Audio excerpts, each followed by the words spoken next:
So page number 124 का ये है क्वेश्चन नंबर 4 चैप्टर नंबर 5।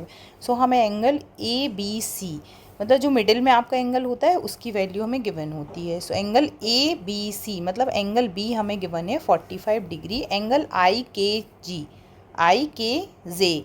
सो यहाँ पे एंगल है हमें 78। हमें फाइंड करना है एंगल जी ई एच मतलब हमें ये वाला एंगल फाइंड करना है, एंगल एच ई एफ मतलब ये वाला एंगल फाइंड करना है, और एफ ई डी ये तीनों एंगल्स हमें फाइंड करने हैं। तो हमें जो गिवन है उससे हम देखेंगे ये एंगल है 45, तो ये वाला एंगल भी कितना हो जाएगा आपका 45। ये एंगल कौन सा हो गया आपका K B E, angle K B E is equal to 45। क्यों? क्योंकि ये है vertically opposite angle, vertically opposite angle. Next है हमारा ये वाला एंगल 78 है, तो ये वाला एंगल भी आपका 78 हो जाएगा। क्यों है? क्योंकि ये भी आपस में वर्टिकली अपोजिट एंगल है। सो आप लिखोगे angle J K I is equal to angle E K B.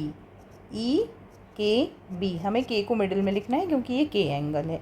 ये भी आपके कितने हो जाएंगे 78 इक्वल टू 78, क्योंकि ये दोनों भी आपस में क्या है vertically opposite angle, vertically opposite angle. अब अगर हमें किसी भी ट्राइंगल के दो एंगल पता हैं और तीसरा एंगल फाइंड करना है तो हम इसमें एंगल सम प्रॉपर्टी लगा सकते हैं। एंगल सम प्रॉपर्टी क्या होती है? एंगल सम प्रॉपर्टी में तीनों एंगल्स का सम क्या होता है 180 होता है। सो यहाँ पे तीनों एंगल, एक तो हो गया हमारे पास 78, दूसरा हमारे पास हो गया 45, ठीक है। तीसरा ये वाला हम फाइंड करेंगे, इसे हम एंगल 1 मान लेंगे।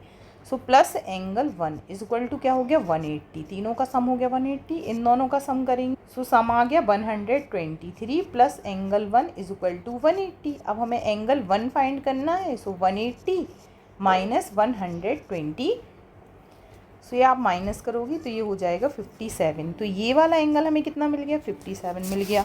अब यहाँ पे इस डायग्राम को आप ध्यान से देखो, एंगल के ई बी मतलब ये वाला जो एंगल है ये किसके इक्वल होगा एच ई एफ के इक्वल होगा, क्योंकि ये भी क्या है वर्टिकली अपोजिट एंगल है। तो ई इसकी वैल्यू भी क्या हो जाएगी 57। सो यहाँ पे जो हमें गिवन थे इसमें हमें एच ई एफ भी फाइंड करना था। So angle H E F हमें क्या मिल गया 57 मिल गया। यहाँ पे और हमें क्या फाइंड करना था एंगल जी ई एच, ये वाला एंगल हमें फाइंड करना था। ये वाला एंगल हम कैसे फाइंड कर सकते हैं? सो यहाँ पे देखो ये वाला एंगल 45 है तो ये भी क्या होगा आपका 45 होगा। क्यों होगा? क्योंकि ये ऑल्टरनेट इंटीरियर एंगल है। तो यहाँ पे अगर ये 45 है तो एंगल जी भी क्या होगा वर्टिकली।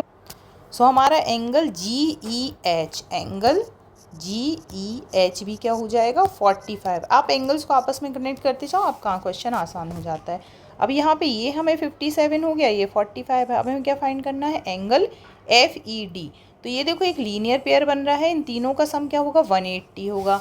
तो हमारे पास क्या है दो एंगल दिए हैं, जैसे हमें दिया है 57 और 45 हमें दिया है, और प्लस एक हम एंगल ये वाला एंगल को एंगल 2 मान लेते हैं, एंगल 2। तो इन तीनों का सम क्या हो जाएगा 180 हो जाएगा। जब हम इन्हें आपस में ऐड करेंगे तो ये आएगा 102 plus angle 2 is equal to 180।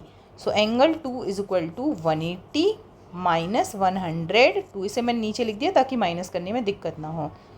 8 यहाँ पे हो गया, यहाँ पे बचा आपका 7, ये हो गया 78। सो एंगल 2 आ गया आपका 78, और एंगल 2 क्या था आपका एंगल एफ ई डी, यही हमें फाइंड करना था। तो ये आ गया आपका 78, और ये वाला एंगल आया था बीच वाला आपका 57, और एंगल जी ई एच आ गया आपका 45। तो इस तरह से हमने तीनों एंगल्स फाइंड कर लिए।